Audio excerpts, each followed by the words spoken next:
Okay. Is it recording? Yep. All right, guys, we are here tonight with Strange Daze. We tried this interview a month ago. It didn't work out the greatest, so we are redoing it to make sure it's done right. Only this time we can pay for it. This is part of the End Hunger Challenge project, and we have Strange Daze here helping to raise us 1 million meals, right, guys? Hey, Do this big. All right, so we talked about a month ago, guys, right, with this project, and you know what you're part of. We've been talking for a long time, and they are now my amazing good friends. So knowing what the project is that you're helping, you know, what do you think about that when I said, you know, you're going to help end child hunger? What did that kind of think?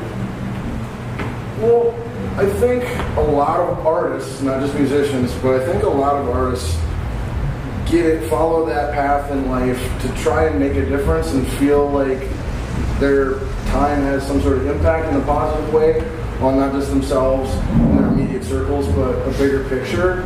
Not all artists, you know, but I think a good amount of artists kind of get into it for those reasons, and we all kind of fit that mold. So I think whenever there's a good opportunity that comes along our way where we feel that we have an opportunity to help out other people, we're more than happy to take it, because that's part of why we're here in the first place. Being real, positive, anything that, you know, makes sense and, you know, drives us forward, and we believe in helping what we can do. You know, we want to touch people, we want to help people. That's what we're in music for. Well, I think that's a good point too. A lot of people get caught up in wanting to make this big, noticeable change or difference or whatever. And if everybody would just get on some same pages and just do what they can and make a small difference, all that together makes the biggest difference possible, more than any one person can do. So, absolutely. Just like the fans, we are nothing without them. Just like we try to help to give back, because you know what? Without fans or anything, we're nothing. So to give back means a lot to us, because you know what? Everybody has dreams and hopes and whatever, and other people's are smaller, like getting fed every day. I want to get fed, make it through the day. You know, we have other dreams. We're fortunate to be fed every day, you know. But some people aren't. They aren't. Yeah. And that's what we appreciate. And we want to be a part of it, and we're so happy to be part of it, so thank you so much. Well, and I thank you guys very much for being a part of it. So, you know, one of the statistics we were talking about, you work at a grocery store, right, I believe? Correct. Yep. So one of the statistics we were talking about is the fact that 1 in 5 kids in the U.S. here are the ones that are facing child hunger. And you kind of had something to say about that when we talked about, say, food waste or whatnot. What do you think when you know that right now 1 in 5 kids faces food insecurity? Well, it's ridiculous because the food is here. It's not like the world has always had the food. It's not right here. But the food is on the planet. There's enough to feed everybody. Where are we going wrong?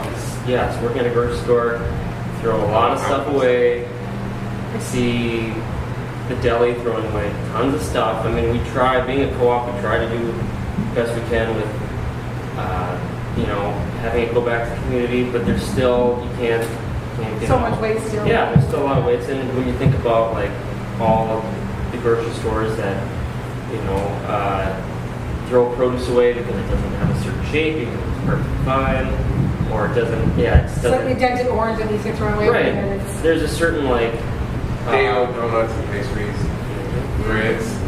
Breads, yes. A lot goes to waste. Exactly. So, and Scott, you work with kids, right, at a school? Yeah, so in elementary school. So with this, you know, topic specifically, that really affects what you do. What do you see on a daily basis in regards to the kids going hungry? Well, I see a lot of kids who don't eat very much food on their trays every day and it ends up in the garbage. I see other kids who are forced to bring a cold lunch from home every day because they can't afford the daily meal expense at the school, even though it's, you know, most people would say it's probably affordable or reasonable, I guess would be a better word. But so I see that as well. I see the haves and have-nots, for lack of a better term, and you know, just the different outcomes and, you know, the way things play out. And one nice thing that we've done at our school is we've implemented a sharing table for all the kids who have You can't put like your entree on there, but any side item that is untouched, unopened, such as a carton of milk, or a cup of fruit, or anything along those Putting lines, cups a or dessert anything item, there, whatever. Yep. You can take that and put that on the sharing table if you have no interest in eating it. You get the food, you pay for it anyway if you're going through the lunch line. And then someone else who has finished all their food and that's not enough for them can go get that more food. That's off the really sharing good. I table. haven't heard. We don't have that here. I like that idea. That's a really good idea. So it's a nice way to kind of help out kids, not punish them for needing more to get full, and also eliminating some of that waste. You know, that we toss on the garbage. So, one question I usually ask people, and it happens, is, there's those who have never had to deal with this. It doesn't affect them, or maybe they haven't had that unfortunate incident where they're in that situation. But for those who have a mindset of, it's not my problem, it doesn't affect me, so I really don't care. What can we say to reach out to those people to make them understand that, in fact, it does affect them, or it is something that they should be aware of, rather than just, No kid in this day and age should go hungry for no reason. What incenses me about it is that I see a lot of money going into things that I won't say we need, but like presidential candidacies and millions and millions of dollars are going into campaigning. And, I see stadiums, $1 billion stadiums built, and that's Sports it's people make important. millions of dollars to play a sport, which we all love, but they give you a lot And more we to as get taxpayers invest into Right. new stadiums, new clubhouses, new training facilities and what have you. Money going into that, and we got not only a hunger problem, but we have a homeless problem as well. we do, yeah. But any little bit helps, and that's what we're here for, trying to convince you and our fans and everybody. There's people out there that need us, and any little bit will support our efforts, your efforts as well. So come aboard and help Strange Daze and all the other bands and artists that are trying to end this problem, world hunger, and children starving. If I could add one more Go thing, ahead, yeah. just with the people thinking it's not their problem or whatever, I challenge anyone who thinks that to go to one of your community churches or your community food shelf or something like that in where you live. And if you consider yourself part of your community, then you will see that that need is there and present and around you. You'll see it, you'll hear it, you'll feel it, and it'll help you understand a little better. It's right in our back door. I mean, there's people right in our hometown area that are going hungry. And we have a huge announcement tonight. So, and all of the bands, since the beginning of this project that we've interviewed, mind you, we don't ask them to donate. We have sponsors that take care of that. However, for the first time in the End Hunger Challenge project's history, Strange Daze is, what are we going to do? We're donating $100. Match that, people. Match it and beat it. We're the first. You can't beat that, but match more.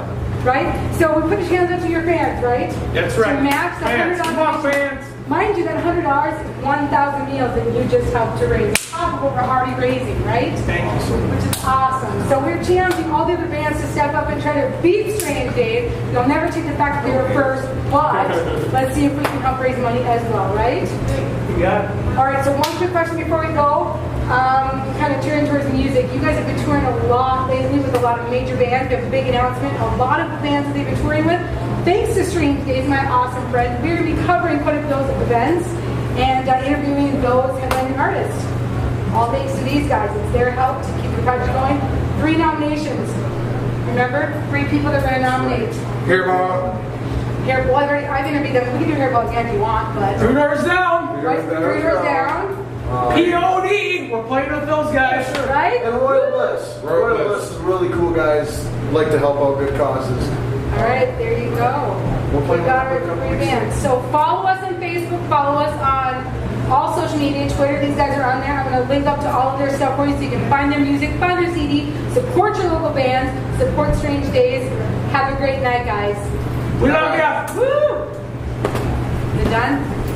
You done?